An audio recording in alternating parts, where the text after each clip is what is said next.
വരെയും താങ്ങിയല്ലോ.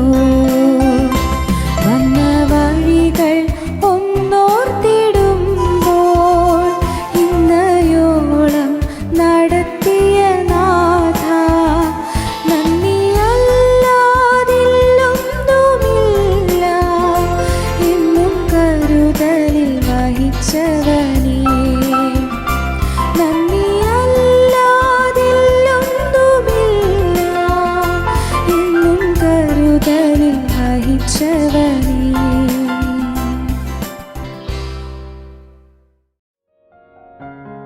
ഞങ്ങളും ക്രൂശിക്കപ്പെട്ട ക്രിസ്തുവിനെ പ്രസംഗിക്കുന്നു. ദൈവ തിരുനാമത്തിന് മഹത്വം ഉണ്ടാകട്ടെ. സങ്കീർത്തനം 103 വായിക്കാം. 103 സങ്കീർത്തനം 2 വാക്യം. എൻ മനമേ യഹോവയെ വാഴ്ത്തുക, അവൻ്റെ ഉപകാരങ്ങളൊന്നും മറക്കരുത്.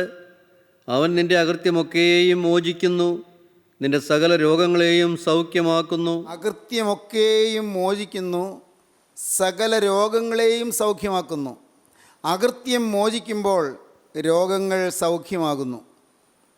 അകൃത്യമൊക്കെയും മോചിക്കുന്നു, സകല രോഗങ്ങളെയും സൗഖ്യമാക്കുന്നു. സങ്കീർത്തനക്കാരനായ ദാവീദ് ദൈവം തന്ന ഉപകാരങ്ങളോട് ദൈവത്തെ സ്തുതിക്കുകയാണ്. എൻ്റെ മനസ്സേ, എൻ മനമേ യഹോവയെ വാഴ്ത്തുക, എൻ്റെ സർവ ഹൃദയ അന്തർഭാഗവുമേ ദൈവത്തെ സ്തുതിക്കുക. എൻ മനമേ യഹോവയെ വാഴ്ത്തുക, എൻ്റെ അന്തരംഗവുമേ സർവ അന്തരംഗവുമേ യഹോവയെ സ്തുതിക്കുക. സർവ അന്തരംഗം, എൻ്റെ മനസ്സിൻ്റെ അഗാധങ്ങളിൽ ദൈവത്തെ സ്തുതിക്കുക, അന്തരംഗങ്ങളിൽ ദൈവത്തെ സ്തുതിക്കുക, അന്തർഭാഗങ്ങളിൽ ഹൃദയാന്തർഭാഗത്ത് ദൈവത്തെ സ്തുതിക്കുക. എൻ മനമേ യഹോവയെ വാഴ്ത്തുക, എൻ്റെ സർവ്വ അന്തരംഗവുമേ അവൻ്റെ വിശുദ്ധനാമത്തെ വാഴ്ത്തുക. എൻ മനമേ യഹോവയെ വാഴ്ത്തുക, അവൻ്റെ ഉപകാരങ്ങളൊന്നും മറക്കരുത്. എന്താണ് ഉപകാരം? അവൻ നിൻ്റെ അകൃത്യമൊക്കെയും മോചിക്കുന്നു, നിൻ്റെ സകല രോഗങ്ങളെയും സൗഖ്യമാക്കുന്നു. അകൃത്യം മോചിക്കുന്നു, രോഗം സൗഖ്യമാക്കുന്നു. സദൃശവാക്യങ്ങളുടെ പുസ്തകം 17 അധ്യായം 22 വാക്യം വായിക്കുമ്പോൾ കാണാം, a cheerful heart is a good medicine. സന്തുഷ്ട ഹൃദയം നല്ലൊരു ഔഷധമാകുന്നു. സന്തുഷ്ട ഹൃദയം നല്ലൊരു ഔഷധമാകുന്നു. നല്ല ഒരു മരുന്നാണ് സന്തുഷ്ട ഹൃദയം. നല്ല വിശിഷ്ടമായ ഒരു മരുന്നാണ് സന്തുഷ്ട ഹൃദയം. ജീൻ ഓൾമണ്ട് എന്ന് പറയുന്ന ഒരു ലേഡി ഉണ്ടായിരുന്നു. 122 വയസ്സ് വരെ ജീവിച്ചിരുന്നു. ആ കാലയളവിൽ ജീവിച്ചിരുന്നതിൽ ഏറ്റവും കൂടുതൽ ജീവിച്ച സ്ത്രീ എന്നുള്ള ബഹുമതിക്ക് അർഹയായതുകൊണ്ട് ഗിന്നസ് ബുക്കിൽ അവരുടെ പേരെഴുതി. ആ സ്ത്രീയോട് ചോദിച്ചു, എന്താണ് ഈ ആയുർ ദൈർഘ്യത്തിൻ്റെ രഹസ്യം? ഇത്രയും ദീർഘനാൾ നിങ്ങൾ ജീവിച്ചിരിക്കാനുള്ള ആ കാരണം എന്താണ്? അവർ പറഞ്ഞു, ഒരു കാര്യം മാത്രം, ലാഫ്റ്റർ, ചിരി. അതാണ് സന്തുഷ്ട ഹൃദയം. ചിരി, ഉള്ളിൽ ചിരി, ഉള്ളിൽ സന്തോഷം. സന്തുഷ്ട ഹൃദയം നല്ലൊരു ഔഷധമാകുന്നു, ഉള്ളിൽ ചിരി. ഈ ഇമ്മ്യൂൺ സിസ്റ്റം അത് സജീവമാക്കുന്നതിന് സഹായിക്കും ചിരി. രോഗാണുക്കളെ ചെറുക്കുന്നതിനുള്ളതായ ശക്തി പ്രസരിപ്പിക്കുന്നതിന് സഹായിക്കും ചിരി. രോഗത്തെ തടുക്കുന്നതിന് സഹായിക്കും ചിരി. സന്തോഷം ശരീരത്തിനും മനസ്സിനും ഉന്മേഷം തരും ചിരി. ഡിപ്രഷൻസ് മാറ്റും, വിരസതകൾ മാറ്റും, ഡിജക്ഷൻസ് മാറ്റും, മടുപ്പ് മാറ്റും, നമ്മുടെ നിരാശകൾ മാറ്റും ചിരി. ചിരിക്കാൻ കഴിയുന്നതിനൊരു ഭാഗ്യമാണ്. സന്തുഷ്ട ഹൃദയം നല്ലൊരു ഔഷധമാകുന്നു. സന്തുഷ്ട ഹൃദയം കിട്ടണമെങ്കിൽ പാപം മോചിച്ച് കിട്ടണം. ഹൃദയത്തിലെ സന്തോഷത്തെ നശിപ്പിക്കുന്നതാണ് പാപം. നമ്മുടെ ജീവിതത്തിൽ വരുന്നതായ തിന്മകൾ നമ്മുടെ സൗഖ്യത്തെ നശിപ്പിക്കും, നമ്മുടെ സന്തോഷത്തെ നശിപ്പിക്കും. ദൈവത്തിന് സ്തോത്രം. നമുക്ക് ചില വാക്യം കൊണ്ട് വായിക്കാം. യിരെമ്യാ പ്രവാചകന്റെ പുസ്തകം 31 അധ്യായം 34 വാക്യം വായിക്കാം. യിരെമ്യാ 31:34. ഇനി അവരിൽ ആരും തൻ്റെ കൂട്ടുകാരനെയും തൻ്റെ സഹോദരനെയും യഹോവയെ അറിയുക എന്ന് ഉപദേശിക്കയില്ല. അവർ ആബാലവൃദ്ധം എല്ലാവരും എന്നെ അറിയും. ഞാൻ അവരുടെ അകൃത്യം മോചിക്കും. അവരുടെ പാപം ഇനി ഓർക്കയുമില്ല. എന്ന് യഹോവയുടെ അരുളപ്പാട്. ഞാൻ അവരുടെ അകൃത്യം മോചിക്കും, അവരുടെ പാപങ്ങളെ ഇനി ഓർക്കയുമില്ല. ദൈവം പാപങ്ങളെ മറന്നു കളയും. മനുഷ്യൻ പാവങ്ങളെ ഓർമ്മ വെച്ചുകൊണ്ടിരിക്കും. നമുക്ക് പറ്റിയ തെറ്റുകൾ മനുഷ്യൻ ചിലപ്പോൾ ഓർമ്മ വയ്ക്കുകയും ചൂണ്ടിക്കാണിക്കുകയും നമ്മളെ കുറ്റപ്പെടുത്തുകയും നമ്മെ നിശ്ചിതമായി നിരൂപണം ചെയ്യുകയും ചെയ്യും. പക്ഷേ ദൈവം അത് ഓർമ്മ വയ്ക്കുകയില്ല. ഞാൻ അവരുടെ പാപങ്ങൾ അകൃത്യങ്ങൾ മോഹിക്കും, അവരുടെ പാപങ്ങളെ ഇനി ഓർക്കുകയുമില്ല. യെശയ്യാ പ്രവചനം 43-ാം അധ്യായം 25-ാം വാക്യം വായിക്കാം. 43-ാം അധ്യായം 25-ാം വാക്യം, 44-ാം അധ്യായം 22-ാം വാക്യം. എൻ്റെ നിമിത്തം ഞാൻ തന്നെ നിന്റെ അതിക്രമങ്ങളെ മായിച്ചു കളയുന്നു. ഞാൻ തന്നെ നിന്റെ അതിക്രമങ്ങളെ മായിച്ചു കളയുന്നു. നിന്റെ പാപങ്ങളെ ഞാൻ ഓർക്കയുമില്ല. നിന്റെ പാപങ്ങളെ ഞാൻ ഓർക്കയുമില്ല എന്ന് നിന്നെ സ്നേഹിക്കുന്ന ദൈവത്തിൻ്റെ അരുളപ്പാട്. ദൈവം അറിയിക്കുകയാണ്, അതിക്രമങ്ങളെ മായിച്ചു കളയും, പാപങ്ങളെ ഓർക്കയുമില്ല. ദൈവത്തിന് സ്തോത്രം. 44-ാം അധ്യായം 22-ാം വാക്യം. ഞാൻ കാർമുകിലിനെ പോലെ നിന്റെ ലംഘനങ്ങളെയും മേഘത്തെ പോലെ നിന്റെ പാപങ്ങളെയും മായിച്ചു കളയുന്നു. കാർമുകിലിനെ പോലെ, ആകാശത്ത് കാർമുകിൽ നിറഞ്ഞു നിൽക്കുന്നു. ഒരു കാറ്റ് വീശുമ്പോൾ കാർമുകിലെല്ലാം മാഞ്ഞ് തീർന്നു പോകുന്നത് പോലെ കാർമുകിലിനെ പോലെ നിന്റെ പാപങ്ങളെ ഞാൻ മായിച്ചു കളയും. ദൈവത്തിന് സ്തോത്രം. പാപത്തെ മായിച്ചു കളയും. നമുക്ക് വായിക്കാം വീണ്ടും സങ്കീർത്തനം 51-ന്റെ 1-ാം വാക്യവും 9-ാം വാക്യവും. ദൈവമേ, നിന്റെ ദയയ്ക്ക് തക്കവണ്ണം എന്നോട് കൃപയുണ്ടാകണമേ. നിന്റെ കരുണയുടെ ബഹുത്വപ്രകാരം എൻ്റെ ലംഘനങ്ങളെ മായിച്ചു കളയണമേ. ലംഘനങ്ങളെ മായിച്ചു കളയണമേ. ബോർഡിൽ എഴുതിയത് മായിച്ചു കളയുന്നത് പോലെ പിന്നെ അത് വീണ്ടും വായിക്കാൻ കിട്ടുകയില്ല. എത്ര പ്രാവശ്യം ശ്രമിച്ചാലും അത് ബോർഡിൽ ചോക്ക് കൊണ്ട് എഴുതിയത് മായിച്ചു പോകുന്നത് പോലെ കർത്താവേ, എൻ്റെ ലംഘനങ്ങളെ നീ മായിച്ചു കളയണമേ. എല്ലാം നീ മായിച്ച് തൂത്ത് ഇല്ലായ്മ ചെയ്യണമേ. എൻ്റെ ലംഘനങ്ങളെ മായിച്ചു കളയണമേ. 9-ാം വാക്യം വായിക്കാം. എൻ്റെ പാപങ്ങളെ കാണാതെ വണ്ണം നിന്റെ മുഖം മറയ്ക്കണമേ. എൻ്റെ പാപങ്ങളെ കാണാതെ വണ്ണം നിൻ്റെ മുഖത്തെ മറയ്ക്കണമേ. നീ നോക്കുമ്പോൾ എൻ്റെ പാപങ്ങൾ കാണാൻ പറ്റാത്തതുപോലെ നിൻ്റെ മുഖത്തെ കർത്താവെ പാപങ്ങളിൽ നിന്ന് മറച്ചു കളയണമേ. ദൈവത്തിന് സ്തോത്രം. അപ്പോസ്തല പ്രവൃത്തിയുടെ പുസ്തകം 3-ാം അധ്യായം 19-ാം വാക്യം നമുക്ക് വായിക്കാം. ആകയാൽ നിങ്ങളുടെ പാപങ്ങളെ മാഞ്ഞു കിട്ടേണ്ടതിന് മാനസാന്തരപ്പെട്ട് തിരിഞ്ഞുകൊള്ളുവീൻ. ആകയാൽ നിങ്ങളുടെ പാപങ്ങൾ മാഞ്ഞു കിട്ടേണ്ടതിന് മാനസാന്തരപ്പെട്ട് തിരിഞ്ഞുകൊള്ളുവീൻ. പ്രിയപ്പെട്ടവരെ, ഇത് മാത്രമേ പോകാൻ വഴിയുള്ളൂ. മാനസാന്തരം എന്ന് പറയുന്നത് ഇന്ന് പലർക്കും ഒരു പ്രയാസമുണ്ടാക്കുന്ന വാക്കാണ്. അത് നമുക്കൊക്കെ പറയാൻ കൊള്ളാവുന്ന വാക്കാണോ എന്ന് ചിന്തിക്കുന്ന ആളുകളുണ്ട്. അത് വേറെ ചില ആളുകൾക്ക് മാത്രമായി മാറ്റിവെച്ചിരിക്കുന്ന വാക്കല്ലേ എന്നാണ് പലരുടെയും ചിന്ത. അല്ല പ്രിയരെ, മാനസാന്തരം അത് ഏവർക്കും അത്യാവശ്യമാണ്. മാനസാന്തരപ്പെടണം. മാനസാന്തരപ്പെട്ട് തിരിഞ്ഞാൽ മാത്രമേ പാപങ്ങൾ മാഞ്ഞു കിട്ടുകയുള്ളൂ. പാപങ്ങൾ മാഞ്ഞു കിട്ടേണ്ടതിന് മാനസാന്തരപ്പെട്ട് തിരിഞ്ഞുകൊള്ളുവീൻ. ഞാൻ വളരെ എളിമയോടെ പറയട്ടെ, എൻ്റെ ജീവിതത്തിൽ സകല അഭിവൃദ്ധിക്കും കാരണം മാനസാന്തരമാണ്. എൻ്റെ ജീവിതത്തിൽ നിരാശ മാറിയതിന് കാരണം മാനസാന്തരമാണ്. എൻ്റെ കുടുംബത്തിൽ ഐശ്വര്യത്തിന് കാരണം മാനസാന്തരമാണ്. എൻ്റെ മക്കൾക്ക് സമാധാനം കിട്ടാൻ കാരണം മാനസാന്തരമാണ്. കുടുംബത്തിൽ ശാന്തിയും സ്വസ്ഥതയും ലഭിക്കാൻ കാരണം മാനസാന്തരമാണ്. പ്രിയപ്പെട്ടവരെ, എന്തിന് എൻ്റെ വിദ്യാഭ്യാസം ഉയർന്നതും വളർന്നതും എൻ്റെ മാനസാന്തരം മൂലമാണ്. ദൈവത്തിന് സ്തോത്രം. സകല നന്മകൾക്കും സകല അഭിവൃദ്ധിക്കും കാരണം കർത്താവായ യേശുക്രിസ്തു മാത്രമാണ്. മാനസാന്തരപ്പെട്ടു എന്നുള്ളതാണ് കാരണം. സഹോദരങ്ങളെ, ഞാൻ മാനസാന്തരപ്പെട്ടു എന്നുള്ളത് കൊണ്ട് എൻ്റെ ജീവിതത്തിൽ ദൈവം അത്ഭുതങ്ങൾ പ്രവർത്തിക്കാൻ തുടങ്ങി. മാനസാന്തരം എന്ന് പറഞ്ഞാൽ അത് ഞാൻ ഉണ്ടാക്കുന്നതല്ല, നാം ആരും ശ്രമിച്ചുണ്ടാക്കുന്നതുമല്ല. ദൈവം തരുന്നൊരു അനുഗ്രഹമാണ്, ദൈവം തരുന്നൊരു ഭാഗ്യമാണ്, ദൈവം തരുന്നൊരു കൃപയാണ്. ദൈവത്തിൻ്റെ കൃപ കൊണ്ട് മാത്രമാണ് സാധിക്കുന്നത്. ഇന്ന് ഇത് കേട്ടുകൊണ്ടിരിക്കുമ്പോൾ നിങ്ങൾക്ക് മാനസാന്തരം ഇതുവരെയും കിട്ടിയിട്ടില്ലെങ്കിൽ, നിങ്ങളുടെ ഹൃദയം തകരുന്നില്ലെങ്കിൽ, നിങ്ങളുടെ പാപങ്ങളെ ഓർത്ത് അനുദപിക്കാൻ കഴിഞ്ഞിട്ടില്ലെങ്കിൽ, നിങ്ങൾക്ക് ഒരു മനംതിരിവ് ലഭിച്ചിട്ടില്ലെങ്കിൽ, നിങ്ങളിപ്പോൾ ദൈവത്തോട് പറയണം, കർത്താവേ, എൻ്റെ ജീവിതത്തിൽ നിരാശയും ദുരിതവും ദുഃഖവും കഷ്ടപ്പാടും വേദനകളും യാതനകളും നിരന്തരം വന്നുകൊണ്ടിരുന്നതിന് കാരണം നാഥ, നീ എൻ്റെ ഹൃദയത്തിൽ ഇല്ലാതെ പോയതാണ്. ഇന്ന് ദൈവമേ, നീ എനിക്കൊരു മാനസാന്തരം തരണമേ, ഈ മാനസാന്തരം എന്ന മഹാത്ഭുതം എനിക്ക് സാധിപ്പിച്ചു തരണമേ എന്ന് നിങ്ങൾ ദൈവത്തോട് പറയണം. നിങ്ങളിരിക്കുന്നിടത്ത് വന്ന് നിങ്ങളുടെ പ്രാർത്ഥന കേൾക്കുന്ന ക്രിസ്തു നിങ്ങളുടെ പ്രാർത്ഥന സ്വീകരിച്ച് നിങ്ങൾ കർത്താവ് മാനസാന്തരം തരും. അപ്പോസ്തല പ്രവൃത്തിയുടെ പുസ്തകം 17-ാം അധ്യായം 30-ാം വാക്യം വായിക്കുമ്പോൾ കാണാം, അറിയായ്മയുടെ കാലങ്ങളെ ദൈവം ലക്ഷ്യമാക്കാതെ ഇപ്പോൾ എല്ലായിടത്തും എല്ലാവരും മാനസാന്തരപ്പെടുവാൻ ദൈവം മനുഷ്യരോട് കൽപ്പിക്കുന്നു. അറിയായ്മയുടെ കാലങ്ങളെ ദൈവം ലക്ഷ്യമാക്കുകയില്ല. അറിവില്ലായ്മയെ പലതും സംഭവിച്ചു പോയി. അന്ധവിശ്വാസങ്ങളിൽ കുടുങ്ങിപ്പോയി, അബദ്ധാചാരങ്ങളിൽ ഞെരിഞ്ഞുപോയി. എൻ്റെ കർത്താവേ, പല വ്യർത്ഥമായ അനുഷ്ഠാനങ്ങളിലും ജീവിതം പാഴാക്കിപ്പോയി. എൻ്റെ കർത്താവേ, എനിക്കൊരു മാനസാന്തരം തരണമേ. അറിയായ്മയുടെ കാലങ്ങളെ ദൈവം ലക്ഷ്യമാക്കുകയില്ല. അറിവില്ലാതെ വന്നുപോയ കാലങ്ങളിൽ വന്നുപോയ തെറ്റുകൾ കർത്താവ് ക്ഷമിച്ചു തരും. അറിയായ്മയുടെ കാലങ്ങളെ ദൈവം ലക്ഷ്യമാക്കാതെ ഇപ്പോൾ എല്ലായിടത്തും എല്ലാവരും മാനസാന്തരപ്പെടുവാൻ ദൈവം മനുഷ്യരോട് കൽപ്പിക്കും. ദൈവത്തിൻ്റെ കൽപ്പനയാണത്, നിത്യനായ ദൈവത്തിൻ്റെ കൽപ്പന. ഇപ്പോൾ മാനസാന്തരപ്പെടുവാൻ കൽപ്പിക്കുന്നു. എല്ലായിടത്തും മാനസാന്തരപ്പെടുവാൻ ദൈവം കൽപ്പിക്കുന്നു. എല്ലാവരും മാനസാന്തരപ്പെടുവാൻ ദൈവം കൽപ്പിക്കുന്നു. ദൈവത്തിന് സ്തോത്രം. മാനസാന്തരം വരിക, പാവം ക്ഷമിച്ച് കിട്ടും, പാവം മോചിച്ച് കിട്ടും. എന്തൊരു മഹാഭാഗ്യം! പാവം ക്ഷമിച്ച് കിട്ടും. ദൈവത്തിന് സ്തോത്രം. നിങ്ങൾ കേട്ടിട്ടുണ്ടോ? മക്ബത്ത് ഷേക്സ്പിയറുടെ സുപ്രസിദ്ധമായ ഒരു ഡ്രാമയാണ് മക്ബത്ത്. വിദ്യാർത്ഥികൾക്ക് അവർക്ക് പഠിക്കാൻ കഴിഞ്ഞിട്ടുണ്ടാകും.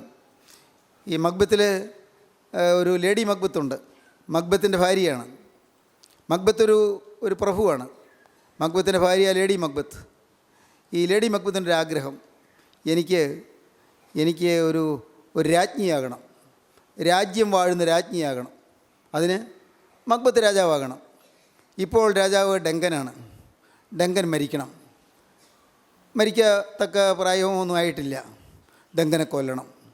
ലേഡി മക്ബത്ത് പദ്ധതികൾ ആസൂത്രണം ചെയ്തു. ഭർത്താവിനെ കൊണ്ട് ഡങ്കനെ കൊല്ലിച്ചു. മക്ബത്ത് സ്വാഭാവികമായും രാജാവായി. ഡങ്കൻ മരിച്ചു, മക്ബത്ത് രാജാവായി. ലേഡി മക്ബത്ത് രാജ്ഞിയുമായി. പക്ഷേ ഈ സ്ത്രീയുടെ ഹൃദയത്തിൽ വലിയൊരു കോളിളക്കം, മനസ്സിൽ അഗാധമായ കുറ്റബോധം. അവൾക്ക് തോന്നുന്നു അവളുടെ കയ്യിൽ ചോര മണക്കുന്നുവെന്ന്, രക്തത്തിൻ്റെ മണം. കയ്യിൽ ചോരയൊന്നുമില്ല, ചോരയുടെ മണവുമില്ല. അവൾ ഈ പെർഫ്യൂംസ് കൊണ്ടുവന്ന് കൈ നിറയെ പുരട്ടും, സുഗന്ധലേപനം മണത്തു നോക്കും. പക്ഷെ ചോരയുടെ മണം പോകുന്നില്ല. അവൾ ഓടിച്ചെന്ന് വീണ്ടും പെർഫ്യൂം പുരട്ടും. ചോരയുടെ മണം മാറുന്നില്ല. വീണ്ടും പെർഫ്യൂം പുരട്ടും. വിലയേറിയ ലേപനങ്ങൾ എല്ലാമായിട്ടും ഈ ചോരയുടെ മണം മാറുന്നില്ല. അവളുടെ ഹൃദയത്തിൻ്റെ ആ വലിയ റിയാക്ഷനാണത്. ഹൃദയത്തിലുണ്ടായ ഒരു വലിയ പ്രതിപ്രവർത്തനമാണത്. അവൾ നിലവിളിക്കുന്നൊരു വാക്യമുണ്ട്, ഷേക്സ്പിയറുടെ പ്രസിദ്ധമായൊരു വാക്യം. All the perfumes of Arabia will not sweeten my little hands. ലോകത്തെമ്പാടുമുള്ള ഏറ്റവും വിലപ്പെട്ടതും സുപ്രസിദ്ധവുമായ സുഗന്ധലേപനങ്ങൾ എന്തെല്ലാം കൊണ്ടുവന്നാലും എൻ്റെ കൈകളുടെ ദുർഗന്ധം മാറുന്നില്ലല്ലോ. All the perfumes of Arabia will not sweeten my little hands. എന്നാൽ മക്ബത്തോ, അവൻ്റെ കാര്യം കുറേ കൂടി കഷ്ടം. മക്ബത്തല്ലേ അങ്ങനെ കൊന്നത്, കൊലപാതകം ചെയ്തത്. മനസ്സിന് സമാധാനമില്ല, മനസ്സിന് സ്വസ്ഥതയില്ല. കയ്യിൽ ചോരയുടെ കറയുണ്ടെന്ന ചിന്ത. ചോരയുടെ കറ കഴുകാൻ കൂടെ വെള്ളം കൊണ്ട് കൈ കഴുകും. പക്ഷേ ചോരക്കറ മാറുന്നില്ലെന്നാണ് തോന്നൽ. കറയൊന്നുമില്ല. ചോരയുടെ കറ കയ്യിലുണ്ടായിട്ടല്ല, ഉണ്ടായെന്നൊരു തോന്നൽ. കൂടെ കൈ കഴുകും. അവസാനം മക്ബത്ത് ഒരു ഭ്രാന്തനെ പോലെ ഏങ്ങലടിച്ചുകൊണ്ട് പറഞ്ഞു, all the Neptune's oceans cannot cleanse the blood stains from my hands. എൻ്റെ കൈകളിലെ ചോരക്കറ, ബ്ലഡ് സ്റ്റെയിൻസ്, ചോരക്കറ കഴുകിക്കളയാൻ ലോകത്തിലെ മഹാസമുദ്രങ്ങളിലെ ജലരാശി മുഴുവൻ കൊണ്ടുവന്നാലും സാധിക്കുന്നില്ലല്ലോ. All the Neptune's oceans cannot cleanse the blood stains from my hands. എൻ്റെ കൈകളിലെ ചോരക്കറ പോകുന്നില്ല. കേൾക്കണമോ? മക്ബത്തും ഭ്രാന്തായി, ലേഡി മക്ബത്തും മനോരോഗിയായി. കഷ്ടാൽ കഷ്ടതരം. സഹോദരങ്ങളെ, പാപം മാറണം. മനസ്സിനും ശരീരത്തിനും രോഗശമനം കിട്ടും, രോഗസൗഖ്യം കിട്ടും. പാപം മാഞ്ഞു കിട്ടണം. ശരീരത്തിന് രോഗസൗഖ്യം കിട്ടും, മനസ്സിനും രോഗസൗഖ്യം കിട്ടും. ആത്മാവിൽ സൗഖ്യം കിട്ടുമ്പോൾ, ആത്മാവിൽ പാപക്കറ മാഞ്ഞു കിട്ടുമ്പോൾ, ചില പാപം നമ്മെ വേട്ടയാടിക്കൊണ്ടിരിക്കുന്നത് ആ നീരാളിപ്പിടുത്തം നമ്മിൽ നിന്ന് മാറുമ്പോൾ, ചില ബന്ധനങ്ങൾ അഴിയുമ്പോൾ, ചില ബാധകൾ മാറുമ്പോൾ നമ്മുടെ ശരീരത്തിന് രോഗശമനം കിട്ടും. നിങ്ങൾക്കിത് പരീക്ഷിക്കാവുന്നതാണ്. നിങ്ങൾ ഏതെല്ലാം തരത്തിലുള്ള രോഗങ്ങളിൽ കുടുങ്ങിയിരിക്കുന്നുവോ, നിങ്ങളുടെ കാര്യം ചെയ്യൂ. നിങ്ങൾ ദൈവസന്നിധിയിൽ നിങ്ങൾ ഒറ്റയ്ക്ക് ഇരുന്നു കൊണ്ട് നിങ്ങളുടെ ജീവിതത്തിൻ്റെ ആരംഭകാലം മുതൽ, ഓർമ്മ വെച്ച കാലം മുതലുള്ള നിങ്ങളുടെ ഓരോരോ കാര്യങ്ങളും നിങ്ങൾ ചിന്തിച്ചിട്ട് വന്നുപോയ പാപങ്ങൾ നിങ്ങൾ കണ്ടെത്തുക. ഓരോന്നോരോന്നായി നിങ്ങൾ ചകഞ്ഞ് ഓർമ്മയിൽ നിന്ന് എടുക്കുക. എന്നിട്ട് എൻ്റെ കർത്താവേ, ഇതെല്ലാം ഓരോ പാപവും എൻ്റെ ദൈവമേ നിന്നെ വേദനിപ്പിച്ചത് ഞാൻ വിശ്വസിക്കുന്നു, ഞാൻ ഏറ്റുപറയുന്നു. ഈ പാപം ഞാൻ തിരുമുൻപാകെ ഏറ്റുപറയുന്നു. അവിടുന്ന് കണ്ട് വേദനിച്ചതുപോലെ ഞാനും വേദനിക്കുന്നു.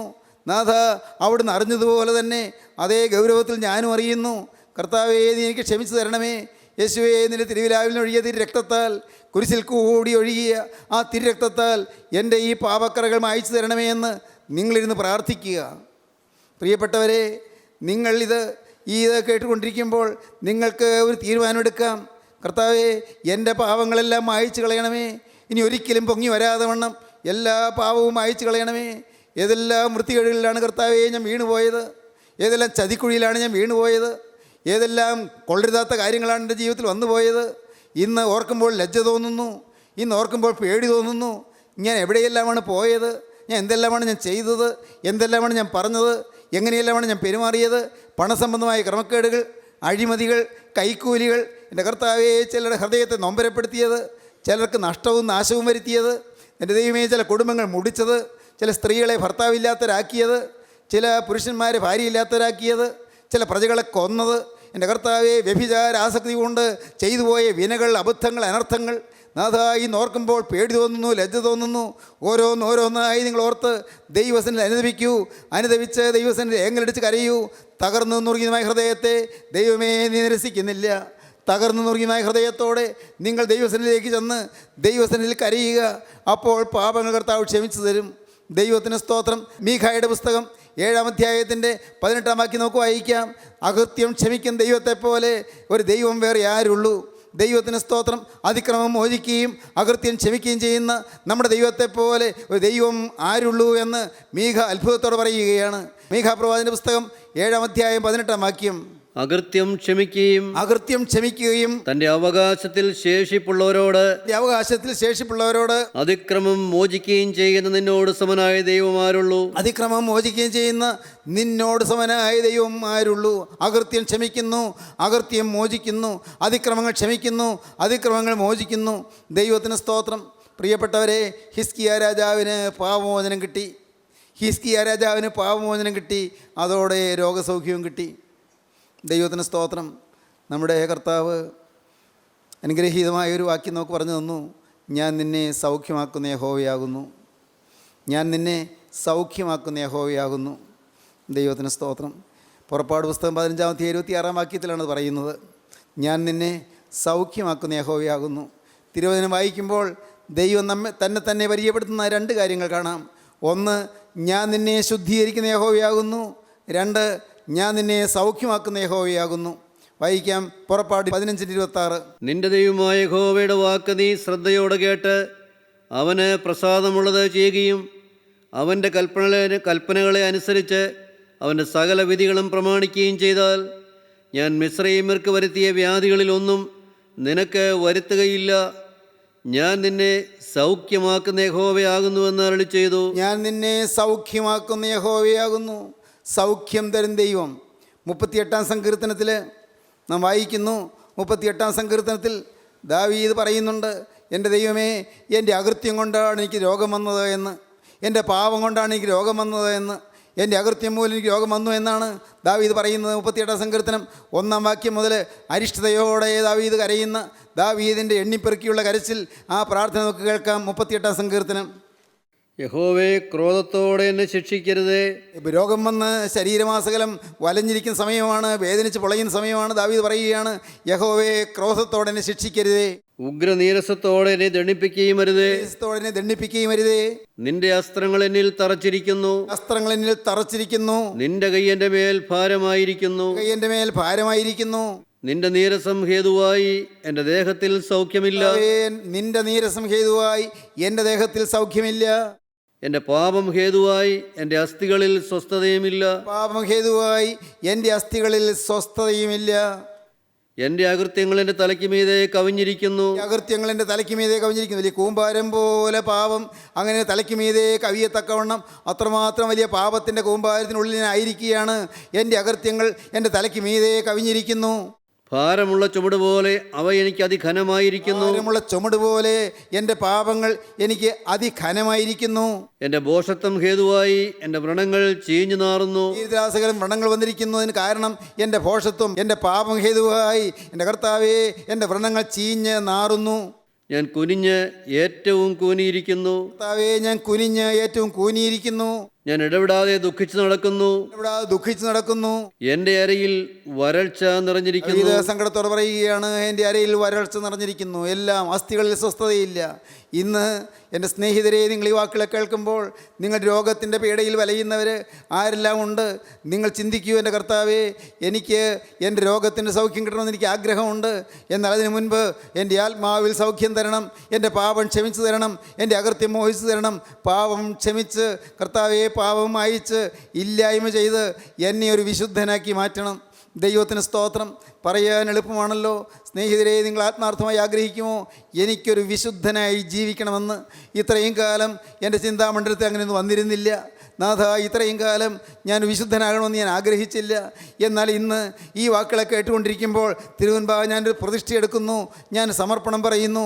കർത്താവേ, എനിക്ക് ഈ ഭൂമിയിൽ ഇനിയുള്ള കാലം ഒരു വിശുദ്ധനായി ജീവിക്കണം. വിശുദ്ധിയുള്ള ഒരു തലമുറ എനിക്ക് കെട്ടിപ്പടുക്കണം. കർത്താവേ, ഒരു വിശുദ്ധ ജനമായി നിൽപ്പാൻ എനിക്ക് നീ ഭാഗ്യം തരണം. ദൈവത്തിന് സ്തോത്രം. പത്രോസിൻ്റെ 1-ാമത്തെ ലേഖനം വായിക്കുമ്പോൾ കാണാം, നിങ്ങളോ അന്ധകാരത്തിൽ നിന്ന് അത്ഭുത പ്രകാശത്തിലേക്ക് നിങ്ങളെ വിളിച്ചവൻ്റെ സൽഗുണങ്ങളെ ഘോഷിപ്പാൻ തക്കവണ്ണം തിരഞ്ഞെടുക്കപ്പെട്ട ഒരു ജാതിയും രാജകീയ പുരോഹിതവർഗവും വിശുദ്ധ വംശവും സ്വന്തം ജനവുമാകുന്നു. ഒരു വിശുദ്ധ വംശമാണെന്നാണ് കർത്താവ് പറഞ്ഞത്. എൻ്റെ സ്നേഹിതരെ, നിങ്ങൾക്ക് ഈ ആഗ്രഹം വരുന്നുണ്ടോ? ഇന്ന് നിങ്ങളുടെ ഹൃദയത്തിൽ വീഴുന്ന ഈ വിത്ത് അവിടെ കിടക്കും. ദൈവത്തിന് സ്തോത്രം. നാളുകൾ കഴിയുമ്പോൾ പ്രിയപ്പെട്ടവരെ, നിങ്ങൾ ഓരോരുത്തരും വിശുദ്ധരായി എഴുന്നേൽക്കും. ദൈവത്തിന് സ്തോത്രം. നിങ്ങൾ ഈ വാക്കുകളെ കേൾക്കുന്നവർ വിശുദ്ധിയുടെ ദീപശിഖ കരങ്ങളിൽ എന്തും നിങ്ങൾ വിശുദ്ധിയുടെ ആ ടോർച്ച് തെളിച്ചുകൊണ്ട് നിങ്ങൾ ഈ അന്ധകാരമയമായ ലോകത്തിൽ കൂടി നിങ്ങൾ ഓടി നടക്കും. നിങ്ങൾ സുവിശേഷത്തിൻ്റെ കാഹളം മുഴക്കും. നിങ്ങൾ ദൈവത്തിൻ്റെ വചനം പറയും. നിങ്ങൾ ദൈവത്തിൻ്റെ വചനം ജനത്തെ അറിയിക്കും. നിങ്ങൾ ഓരോരുത്തരും വിശുദ്ധരായി മാറും. ദൈവത്തിന് സ്തോത്രം. ഒരേ ഒരു കാര്യം മാത്രം, ഇന്നത്തെ ഈ ദുരിതങ്ങളും ഇന്നത്തെ ഈ കെടുതികളും എല്ലാം നന്മയ്ക്കാകെ ദൈവം വ്യാപരിപ്പിച്ച് തരുന്നത് നിങ്ങൾ അത്ഭുതത്തോടെ കാണും. എൻ്റെ കർത്താവേ, എൻ്റെ ജീവിതത്തിൽ ഒന്ന് പോയ ഈ യാതനകൾ, എൻ്റെ ജീവിതത്തിൽ ഒന്ന് പോയ ഈ കെടുതികൾ, എൻ്റെ ജീവിതത്തിൽ ഒന്ന് പോയ വേദനകൾ, എനിക്ക് വന്നതായ രോഗങ്ങൾ, അതെല്ലാം നന്മയ്ക്കാക്കി മാറ്റാൻ നിനക്ക് കഴിയുമെന്ന് ഞാൻ വിശ്വസിക്കുന്നു. എനിക്ക് വന്ന കനത്ത നഷ്ടങ്ങൾ, എനിക്ക് വന്ന വലിയ കഷ്ടങ്ങൾ, വലിയ പ്രയാസങ്ങൾ എല്ലാം നന്മയ്ക്കാക്കി നീ മാറ്റിത്തരും ഞാൻ വിശ്വസിക്കുന്നു. ഇപ്പോൾ കർത്താവേ, എന്നെ തന്നെ നിൻ്റെ കരങ്ങളിലേക്ക് ഞാൻ തരുന്നു. എന്നെ നീ വിശുദ്ധീകരിക്കണമേ. എൻ്റെ മേൽ നിന്റെ തൃക്കരം വയ്ക്കണമേ. എന്നെ നീ ഒന്ന് കഴുകണമേ. ദൈവത്തിന് സ്തോത്രം. എൻ്റെ സഹോദരങ്ങളെ, നിങ്ങളിത് കേട്ടുകൊണ്ടിരിക്കുമ്പോൾ തന്നെ നിങ്ങളൊന്ന് വിനയപ്പെടുക. അരിഷ്ടനും മനസ്സ് തകർന്നവനും എൻ്റെ വചനത്തിങ്കൽ വിറയ്ക്കുന്നതിനുമായ മനുഷ്യൻ ഞാൻ കടാക്ഷിക്കുമെന്ന് യഹോവ അരുളി ചെയ്യുന്നു. യെശയ്യാപ്രവചനം 66-ാം അധ്യായം 2-ാം വാക്യം. അരിഷ്ടനും മനസ്സ് തകർന്നവനും എൻ്റെ വചനത്തിങ്കൽ വിറയ്ക്കുന്നതിനുമായ മനുഷ്യനെ ഞാൻ കടാക്ഷിക്കും. ദൈവത്തിന് സ്തോത്രം. ലോക ചരിത്രം നിങ്ങൾ നോക്കൂ. ആരെല്ലാമാണ് ഉയർന്നിട്ടുള്ളത്? ആരെല്ലാമാണ് ശാശ്വത മൂല്യങ്ങൾ സ്വന്തമായി സമ്പാദിച്ചത്? അത് പാപമോചനം കിട്ടിയവരാണ്. തങ്ങളുടെ ജീവിതത്തിലെ നിസ്സാരത കണ്ട് എളിമപ്പെട്ടുകൊണ്ട് ദൈവത്തിൻ്റെ കരുണയ്ക്ക് വേണ്ടി യാചിച്ചവരാണ്. തങ്ങളുടെ ജീവിതത്തിലെ നികൃഷ്ടതകൾ കണ്ട് അനുദപിച്ച് പശ്ചാത്തപിച്ച് ദൈവവഴിയിലേക്ക് തിരിഞ്ഞവരാണ്. ദൈവത്തിന് സ്തോത്രം. ദൈവത്തിൻ്റെ വലിയ നാമം മഹത്വപ്പെടട്ടെ. അഹങ്കരിക്കാൻ ഒന്നുമില്ല എന്ന് തിരിച്ചറിഞ്ഞവരാണ്. അഹമ്മതിയോടെ ചിന്തിക്കാൻ ഒന്നുമില്ലെന്ന് മനസ്സിലാക്കിയവരാണ്. അഭിമാനിക്കാൻ ഒന്നുമില്ലെന്ന് തിരിച്ചറിയാൻ ഭാഗ്യം ലഭിച്ചവരാണ്. ഇന്ന് എൻ്റെ സഹോദരങ്ങളെ, നിങ്ങൾ ഓരോരുത്തരും ഇത് കേട്ടുകൊണ്ട് നാനാ ദേശങ്ങളിലിരിക്കുന്നുവല്ലോ, ഇവിടെ ഇരുന്നു കൊണ്ട് അനേകർ കേൾക്കുന്നല്ലോ. എൻ്റെ പ്രിയപ്പെട്ടവർ, നിങ്ങളോട് പറയട്ടെ, ഇന്ന് നിങ്ങൾ ദൈവത്തോടൊരു വാക്ക് പറയണം. നാഥ, എന്നെ നീ ഒരു വിശുദ്ധനാക്കി മാറ്റണമേ. എൻ്റെ യേശുവേ, എന്നെ ഒരു ശുദ്ധിമതിയാക്കി മാറ്റണമേ. എൻ്റെ ശരീരത്തിൽ ക്ലേശങ്ങളുണ്ട്, എൻ്റെ കുടുംബത്തിൽ ചില വേദനാ വിഷയങ്ങളുണ്ട്, എൻ്റെ ജീവിതത്തിൽ ചില ഭാരങ്ങളുണ്ട്, എനിക്ക് ചില ആകുലങ്ങളുണ്ട്, എനിക്ക് ചില ആവലാതികളുണ്ട്. എൻ്റെ മനസ്സ് കൊടുമ്പിരിക്കൊണ്ടിരിക്കുന്നു. ടെൻഷൻ എന്നെ വലയ്ക്കുന്നു. പലതരത്തിലുള്ളതായ നിരാശകരമായ സാഹചര്യങ്ങൾ എന്നെ തുറച്ചു നോക്കുന്നു. എൻ്റെ ദൈവമേ, എനിക്ക് നീ സമാധാനം തരണമേ. എന്നെ നീ ആശ്വസിപ്പിക്കണമേ. നിൻ്റെ ആണിപ്പാടുള്ള കരം എൻ്റെ തലമേലിൽ പൊളയ്ക്കണമേ. എന്നെ വിശുദ്ധീകരിക്കണമേ. നാഥ, എന്നെ ഒരു ശുദ്ധിമതിയാക്കി മാറ്റണമേ. എന്നെ വിശുദ്ധനാക്കി മാറ്റണമേ. നാഥ, നിൻ്റെ സ്വഭാവം എനിക്ക് തരണമേ. യേശുവേ, യേശു എങ്ങനെയുള്ളതെന്ന് കാണുവാൻ ആഗ്രഹിക്കുന്നവർക്ക് യേശു ഇങ്ങനെയുള്ളവനെന്ന് എൻ്റെ ജീവിതം കൊണ്ട് തെളിയിക്കുവാൻ എനിക്ക് ഭാഗ്യം തരണമേ. യേശു എങ്ങനെയുള്ളവനെന്ന് ഈ തലമുറയിൽ കാണുവാൻ ആഗ്രഹിക്കുന്ന ബഹുശതം ആളുകളുണ്ടല്ലോ, ബഹുസഹസ്രം ആളുകളുണ്ടല്ലോ. അവർക്ക് യേശു ഇങ്ങനെയുള്ളവനെന്ന് എൻ്റെ ജീവിതം കൊണ്ട് തെളിയിക്കുവാൻ എനിക്ക് കൃപ തരണമേ. നിങ്ങൾ പ്രാർത്ഥിക്കൂ, സമർപ്പിക്കൂ, ദൈവത്തോട് വാക്ക് പറയൂ. യേശുവേ, ഇന്നു മുതൽ ഞാൻ നിൻ്റെ വക. എൻ്റെ യേശുവേ, ഇന്നു മുതൽ ഞാൻ പുതിയ സൃഷ്ടി. സമർപ്പിക്കൂ പ്രിയപ്പെട്ടവരെ, ക്രിസ്തുവിൻ്റെ കരങ്ങളിലേക്ക് കൊടുക്കൂ. യാതൊരു വ്യവസ്ഥയും കൂടാതെ യേശു ക്രിസ്തുവിൻ്റെ ആണിപ്പാടുള്ള കരങ്ങളിലേക്ക് നിങ്ങളുടെ ഭാവി ഏൽപ്പിച്ചു കൊടുത്തുകൊണ്ട് യേശുവിനോട് പറയൂ, യേശുവേ, ഇന്നു മുതൽ ഞാൻ പുതിയ സൃഷ്ടി. നമുക്ക് സമർപ്പിക്കാം, നമുക്ക് പ്രാർത്ഥിക്കാം. കാരുണ്യവാനേ, മഹാപരിശുദ്ധനായ ഞങ്ങളുടെ സ്വർഗീയ പിതാവേ, ഈ അത്ഭുത നിമിഷങ്ങൾക്കായി ഞങ്ങൾ നിന്നെ സ്തുതിക്കുന്നു, തിരുവചനങ്ങൾക്കായി ഞങ്ങൾ നിന്നെ സ്തുതിക്കുന്നു. എൻ്റെ കർത്താവേ, നിൻ്റെ ഈ മക്കളെയെല്ലാം വിശുദ്ധരാക്കാൻ അവിടുന്ന് അധ്വാനിച്ചു കൊണ്ടിരിക്കുന്നതിനായി ഞങ്ങൾ നിന്നെ സ്തുതിക്കുന്നു. ഈ വാക്കുകളെ കേൾക്കുന്ന എല്ലാവരും വിശുദ്ധരായി കാണുവാൻ അവിടുന്ന് ദാഹത്തോടെ നിൽക്കുന്നതിനായി ഞങ്ങൾ നിന്നെ സ്തുതിക്കുന്നു. കുരിശിലെ ദാഹം ഓരോരുത്തരെയും കണ്ടെത്തിക്കൊണ്ടിരിക്കുന്നതിനായി ഞങ്ങൾ നിന്നെ സ്തുതിക്കുന്നു. എല്ലാവരെയും അനുഗ്രഹിക്കണമേ, എല്ലാവരെയും വിശുദ്ധീകരിക്കണമേ. എൻ്റെ നാഥ, അവിടുത്തെ രണ്ടാമത്തെ വരവിന് വേണ്ടി എല്ലാവരെയും ഒരുക്കണമേ. യേശു ക്രിസ്തുവിൻ്റെ പരിശുദ്ധമായ നാമത്തിൽ തന്നെ, ആമീൻ.